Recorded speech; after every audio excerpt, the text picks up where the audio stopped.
Meghan's silence is not because her marriage to Harry is broken. Another bombshell memoir is rushing to be completed. Harry has been everywhere recently, and Meghan Markle has been noticeably missing. The explanation is enlightening, to say the least. Hello, and a very warm welcome to Kate Middleton and the Queen News YouTube channel. Well, folks, it has been a pretty bizarre few weeks, has it not? The Taliban is releasing statements about a member of the royal family. A palace dog bowl has been all over the news. And I would guess that searches for Elizabeth Arden cream and penis have gone absolutely through the roof. In fact, I would guess the only people who are not aware right now of Harry turning woe into Wunderbucks through his new memoir Spare have to be people who have just woken up from a very long coma, or maybe people who have been busy on a silent meditation retreat for the past few months. Over the past 10 days or so, we have seen Harry on every single news site, every newspaper, and every news channel between London and New York, painting a horrible picture of both the culture of the monarchy as well as the character of his own family. But there's something very interesting that has been going on this entire time. Something that's been missing amid the frenzy and the opinion pieces and the approximately 70-something hours of new Harry interviews that are out on YouTube. And that something is, where in the world is Meghan Markle? It has been quite a while since we have seen Harry without Meghan attached to him. In the 5 years since they've been married, it seemed like they were surgically attached. Meghan and Harry are most definitely the most hateful royal couple that we have seen in quite some time. But one thing about this hateful couple is that usually they function as a double act. From the November 2017 day that Meghan and Harry showed up at Kensington Palace Sunken Garden onwards, grasping onto one another and beaming like a couple of people who had just won big on the pools. For the most part, we always see them together. We don't often see one without the other.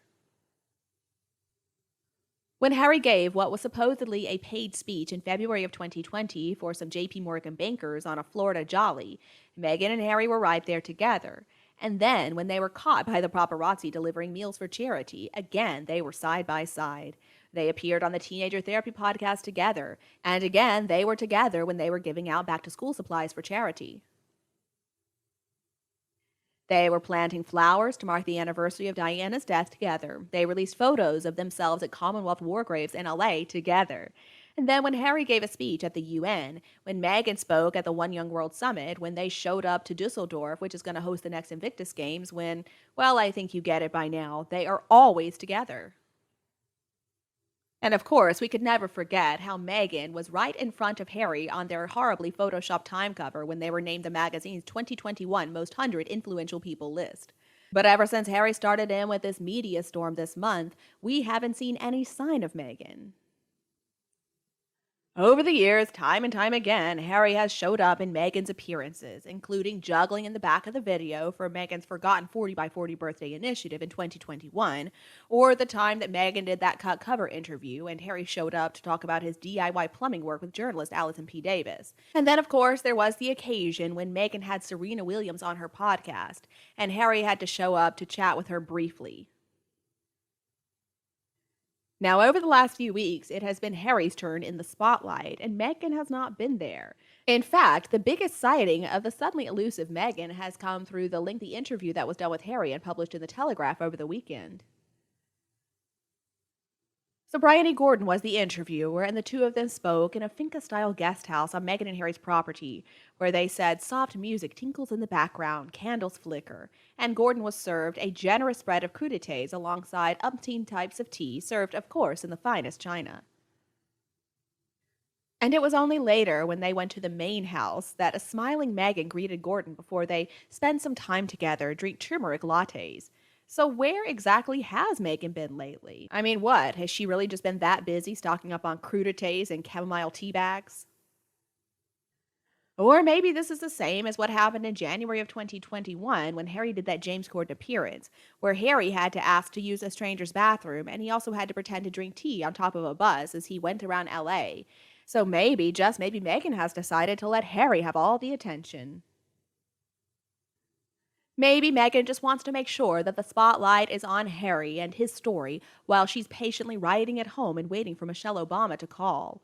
Or maybe there is another possibility. Could it be that Meghan is staying away from any red light cameras because she's busy writing a book of her very own? There is some evidence to support this theory. So, for one, the Times, the Telegraph, and Page Six all reported that when Meghan and Harry signed the contract with Penguin Random House back in 2021, it was for a multi book deal. Now, clearly, Harry has finished his, and hopefully that's all he's going to offer. Spare has sold 1.4 million copies in the first day in the UK, the US, and Canada. So that has made it the fastest selling nonfiction book in history.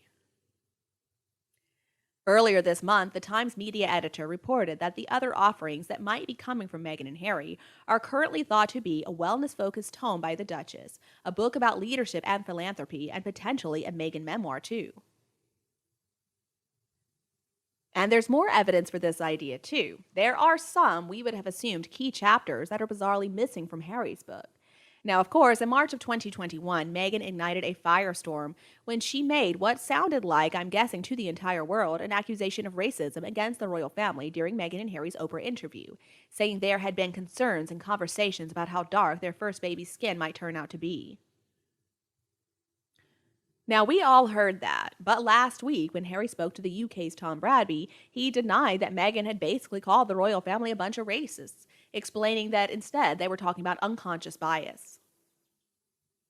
Even so, it doesn't really matter how Meghan and Harry may characterize the original royal conversation scene and the uproar that happened after that Oprah moment. None of it crops up anywhere in the 400 plus pages of Spare. Writing in the Telegraph, Gordon Rayner recently wrote that one scenario which may explain this omission is that Prince Harry is holding back his most potent weapon for a future book. There are other important Sussex dramas that Harry's book fails to meaningfully deal with, and these include the bullying allegations made against Meghan, and also the fact that Meghan wore that pair of diamond chandelier earrings. Now, these are some very serious, specific allegations, but in Harry's book, all we get is Harry writing that Meg was apparently a bully. That was the latest vicious campaign that helped orchestrate. And he also said, Meg and I demolished their lie with a 25-page, evidence filled report to Human Resources. I do wonder exactly what is in that dossier. Considering the word count in Spare dedicated to Harry's beleaguered Todger, we assume that he would also want to dedicate many words to countering or pushing back against the most damaging accusations that were made against Meghan. So, one possible explanation could be that Meghan is hard at work on her own book. And if this is true, then it would make a lot of sense to keep a few bombshell revelations back, the very kind that will make sure those books are flying off the shelves, and also make sure the publishers get to put out some puffed up press releases patting themselves on the back. So, Meghan and Harry maybe deciding to ration their truth telling might be a smart play here, considering they are facing down decades of having to actually pay their own way. Crudité platters are not cheap. And there's also the fact that Meghan is no wilting flower. Instead, she is a person with a very clear point of view, and she has no qualms about sharing her thoughts with anybody in the world. After having been inside of the biggest royal storm since the death of Diana, Princess of Wales, it would maybe be more surprising if Meghan were not intently writing her own book right now than if she is. Just like Meghan said in the interview that she did with the Cut magazine last year, I have a lot to say until I don't. Sometimes, as they say, the silent part is still part of the song.